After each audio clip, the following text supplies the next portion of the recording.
Welcome to ଓଡି book. Hi ସାଙ୍ଗମାନେ, ଆମର ବ୍ରହ୍ମାଣ୍ଡ ଆଶ୍ଚର୍ଯ୍ୟ ତଥ୍ୟ ଏବଂ ରହସ୍ୟରେ ଭରପୁର ଅଟେ।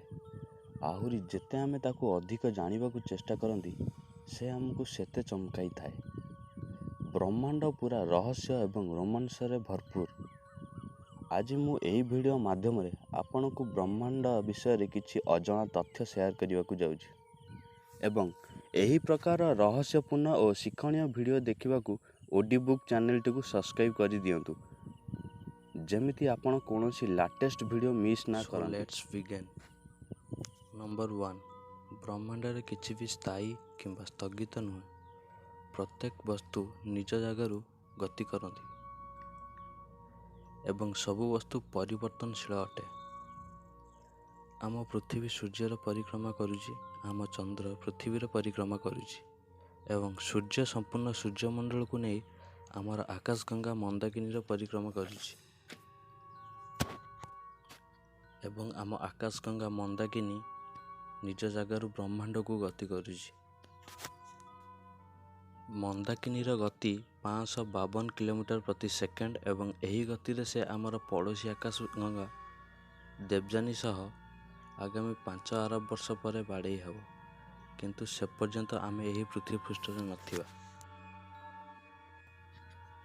ନମ୍ବର 2, ସାଇଣ୍ଟିଷ୍ଟମାନେ ବ୍ରହ୍ମାଣ୍ଡରେ ଏମିତି ବି ଏକ ଗ୍ରହର ସନ୍ଧାନ ପାଇଛନ୍ତି ଯାହା ସମ୍ପୂର୍ଣ୍ଣ ହୀରାର ଅଟେ। କେଶରୀ ଜି ହେଉଛି ସେହି ଗ୍ରହର ନାମ। ଏହି ଗ୍ରହ ତାରାମଣ୍ଡଳରେ ଅବସ୍ଥିତ ଏବଂ ପୃଥିବୀଠୁ 3 ଗୁଣ ବଡ଼।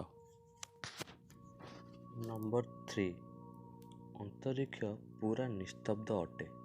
ଧ୍ୱନିକୁ ଯାତ୍ରା କରିବା ପାଇଁ ମାଧ୍ୟମ ଆବଶ୍ୟକ ଏବଂ ଅନ୍ତରିକ୍ଷରେ ସେମିତି କିଛି ବାତାବରଣ ନାହିଁ। ଏଥିପାଇଁ ଅନ୍ତରିକ୍ଷ ସବୁ ସମୟରେ ନିସ୍ତବ୍ଧ ରୁହେ। ନମ୍ବର 4, ସାଇଣ୍ଟିଷ୍ଟମାନେ ବ୍ରହ୍ମାଣ୍ଡରେ ଭାସୁଥିବା ପାଣିର ସ୍ରୋତକୁ ବି ବାହାର କରିସାରିଛନ୍ତି। ଏହି ପାଣି ମାନେ H2O ବାମ୍ଫ ଭଳି ବ୍ରହ୍ମାଣ୍ଡରେ ବହୁତ ବଡ଼ ମାତ୍ରାରେ ଭାସୁଛି। ଏହି ଭଣ୍ଡାରରେ ଆମର ସବୁ ମହାସାଗର ପାଣିଠୁ 140 ଟ୍ରିଲିୟନ ଅଧିକ ପାଣି ଅଛି।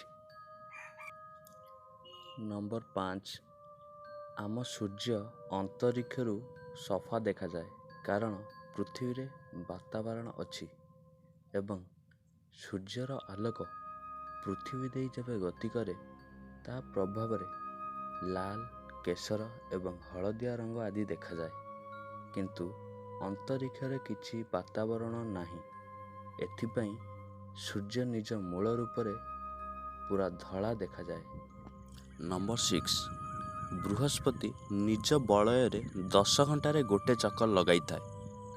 ଏହାର ମାନେ ହେଲା ବୃହସ୍ପତିର ଗୋଟେ ଦିନ 10 ଘଣ୍ଟା, ଯାହା ପୃଥିବୀ ଦିନଠୁ ବହୁତ ଛୋଟ ଏବଂ ବୃହସ୍ପତି ଗ୍ରହ ପୃଥିବୀଠୁ 318 ଗୁଣା ବଡ଼।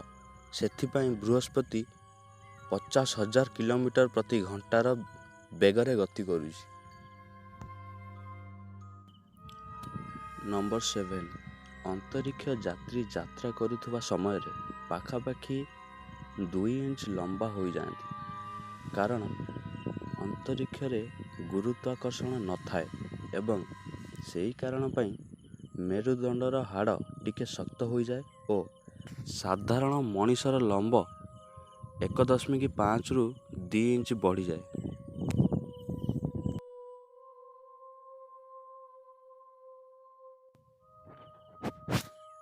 ନମ୍ବର 8, ଯଦି ଆପଣ ବ୍ରହ୍ମାଣ୍ଡରେ ଥିବା ଜଳର ସ୍ରୋତରୁ ଚକିତ ହୋଇଯାଇଥାନ୍ତି, ତାହେଲେ ତାଠାରୁ ବି ବଡ଼ ଅଜବ ବ୍ରହ୍ମାଣ୍ଡରେ ଭରପୁର ଅଛି।